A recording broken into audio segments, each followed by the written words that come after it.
Wala na mga ulam mabibili. Dugo na lang talaga. Ito oh, dugo. Kasi ito lang yung available eh. Kasi nagiging ano na kami, vampira. Hindi ko akalain na magiging vampira ako talaga. Kaya nangangailangan talaga ako ng dugo ngayon. Kakainin.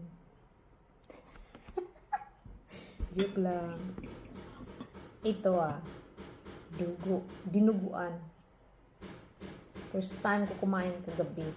Kasi nga, yung papa ng friend ko, si Ram, gumawa ng dinuguan. Tapos nung tinikman ko, ang sarap. Hindi lang ako kumakain ito. Never talaga ako kumain ito. Lalo na sa mga karinderya. Ew. Hindi lang ako kumakain kasi hindi mo alam paano luto. Pero yun, siyempre, malinis. Sarap. Ang dami ko